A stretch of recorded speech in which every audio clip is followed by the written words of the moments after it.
bilib din ako sa'yo, Georgiano. Paano mo nagawang maging close sa anak ng mortal enemy mo? O baka naman mamaya pinaplastic mo lang yung bagets para makuha ang amor ni Rome? Alam mo, sa totoo lang, wala naman talaga akong plano magpakananay kay Austin. I was only after Rome. Pinapakisamahan ko lang si Austin. Wala naman talaga akong pakialam sa kanya. And I never thought na magiging close kami ni Austin.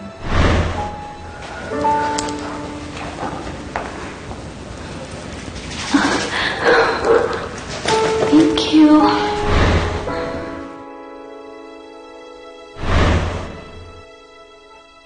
Natutunan ko na siyang mahalin at ituring na anak dahil minahal na rin ako.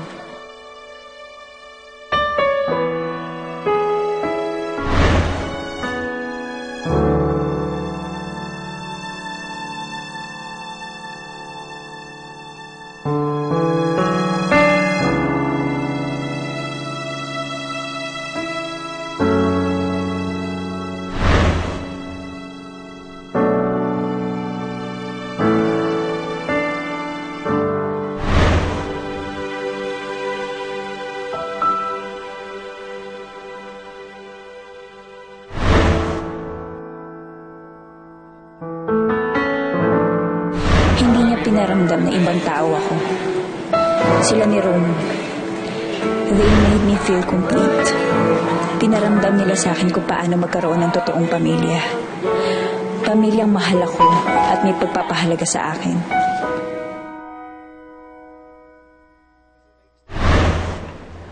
That's so sweet. Tell me, Georgia, uli lang lubos ka na ba? Buhay pa yung mga magulang ko pero wala silang kwenta. Yung mga kapatid ko, naaalala lang ako pag may kailangan sila. Kaya, si Rome at Austin ang pamilya ko ngayon. Kaya hindi ako makakapayag na agawin sa akin yun ni Emma. Well, Georgia, you're in for a fight. I heard na nagkita sina Emma at Austin yesterday. Tanong, paano nalaman ni Emma na nandun kayo sa park? Feeling ko may nagchuchuchu kay Emma. Kaya nalaman niya kung nasa si Austin. Mukhang may kakampi pa rin siya dito sa bahay.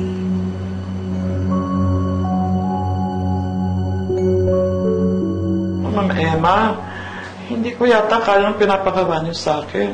Manang Loleng, please. Kailangan ko lang ho talaga makausap si Austin. Yung kaming dalawa lang. Magagalit si Sero pag nalaman niya.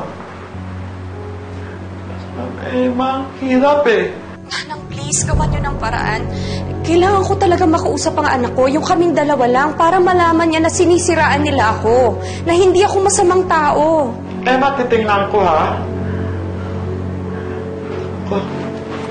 Ay. Hello? Hello, Manang Loleng? Naputol yung linya.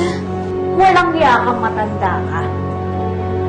Kapal din ang mukha mo. Ikaw palang spy ni Emma dito? Ang kapal ang mukha mo magsilbi dito? Bakit, ha? Magkanong binabayad sa'yo ni Emma para magmanman dito? Tawagan mo ulit. Sige na, tawagan mo ulit.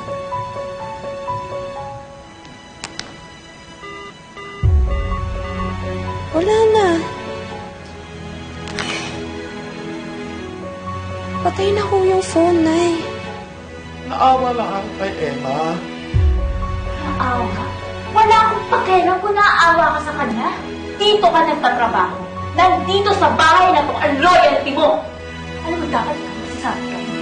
Natagal na ako nag-pusit sa'yo! Georgia! Calm down. Ano ba nangyayari? Ba't mo pinagkakalitan si Manang? Rome, ito kasi. Oh, etong magaling mong Chimay nakikipag-usap kay Emma. Aminin mo na ikaw ang nagsabi kay Emma kung nasan kami kahapon. Sorry po, sir. Nagawa ko lang yun dahil naawa ako kay Emma. Sir, 3 taon na hindi nakita si Austin. Aaminin ko. Nakikiusap si Emma na kung pwede dalhin ko si Austin sa kanya para mag-usap lang sila, sir. Pero ang totoo, hindi ako pumayag sa gusto niya. Kasi alam ko magagalit kayo sa akin, sir. Sorry, sir. Pwede ba? Huwag kang umiyak. Umalis ka na dito! dito! Georgia, tama na. Okay? Manang. Sir, sorry po. Nagsisi na po ako. Hindi na maulit. Ang totoo, sir, nagawa ko dahil napalapit mas akin si Emma. I'm sorry, sir.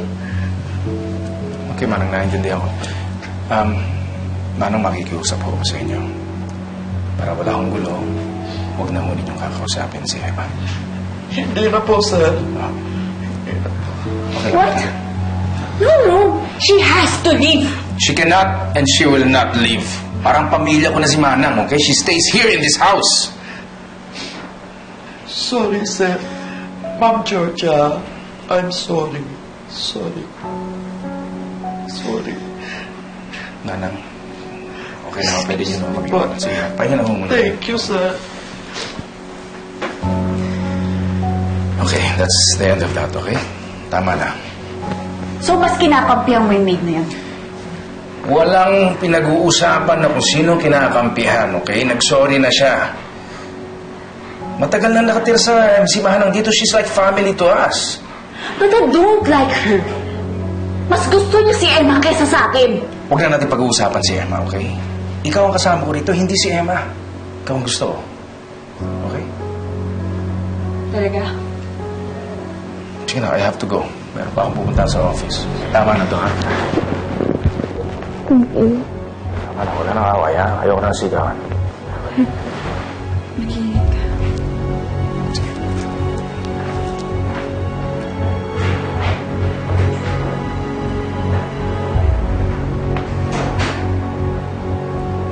Gusto mo palang magkaroon ng quality time kay Austin, Emma. Sige. Pagbibigyan kita, leche ka.